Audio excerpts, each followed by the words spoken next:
A wet day for Northern California, and we have the chance of more rain and snow in the forecast over the next few days. This is a look at conditions earlier today. A storm brought rain and some wind to the region. Now it's a look at what's going on tonight.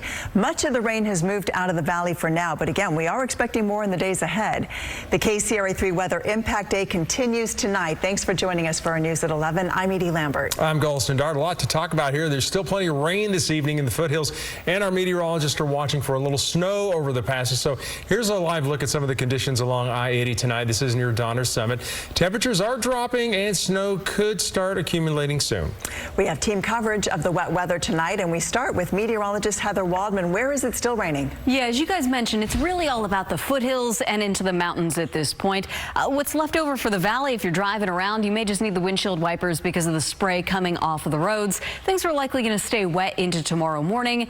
But again, the morning commute tomorrow for the valley, much easier than what we dealt with this morning. Here's a look at where we've got the steady rainfall. Man, it has been soggy all day long in Sonora, Coulterville, Arnold, Rancho Calaveras. The numbers continuing to climb there as far as our rainfall totals go, and it's still raining steadily from Placerville up to Pollock Pines and Fresh Pond. A little bit of a gap in the precipitation there as you go up the hill along Highway 50, and we're just seeing light rain showers right now over Echo Summit, but radar indicating that it's now cold enough for snow over Donner Summit. Let's go back to that live look.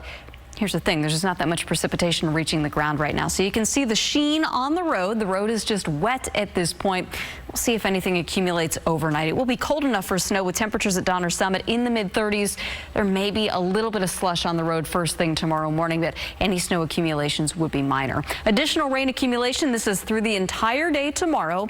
Not much for the valley. You're going to get a lot of dry time up and down I-5. Sonora, other foothills communities to the south of Highway 50. That is where it will be the wettest. We've got more rain and a little bit of snow potentially coming up early next week. I'll show you when, full forecast in a few minutes. All right, Heather, thank you. The storm proved dangerous for some people today. KCRA 3 was at the scene as crews worked to rescue a man who was trapped on a small island by rising water. KCRA 3's Andres Valle has been tracking the impact of the rain in the valley tonight. He's live in Sacramento tonight. So Andres, tell us how it's looking out there. Well, things are looking a lot better than they were earlier today when we saw those strong winds and, of course, that heavy rainfall at times. Right now, it's not raining right now and currently in downtown, but check out one of these storm drains. It's pretty much clear. There's still some water dripping, but for the most part, this is what a lot of these storm drains did look like across the city. And because of the rain that we saw today, it definitely kept those city crews busy. Rain in the City of Trees can lead to quite a mess on city streets.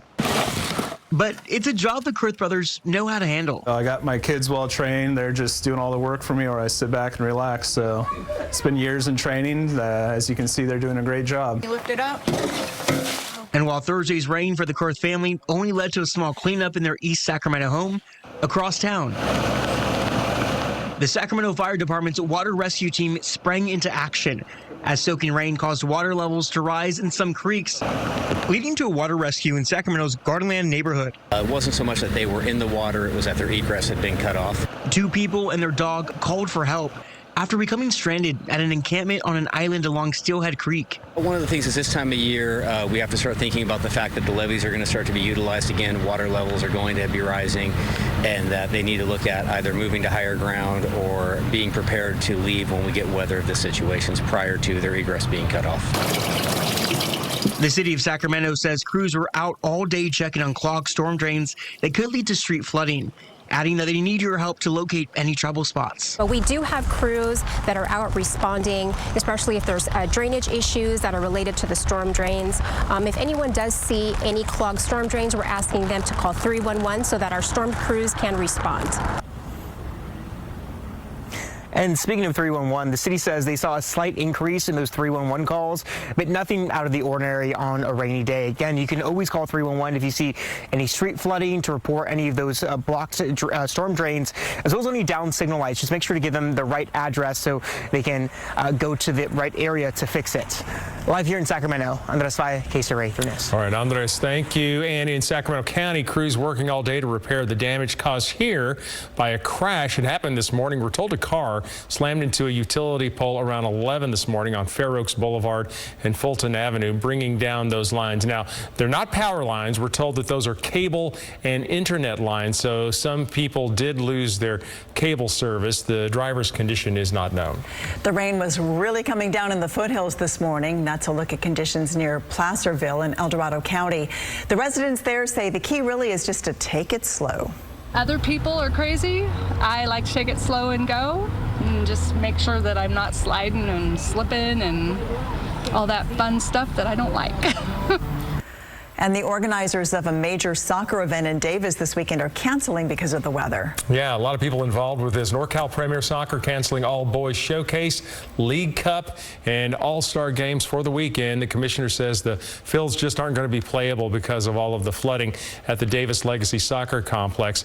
The Friday night ID camp has been moved now to turf, so that is still on for players who were accepted. We wanted to share this. A viewer in Fairfield spotted a rainbow stretching across the sky once the rain let up. With breaks in the weather through Sunday, you might spot more of these. Don't forget, you can always get the latest weather updates by downloading the KCRA 3 app. Make sure to turn on push notifications so you get those alerts sent straight to your phone.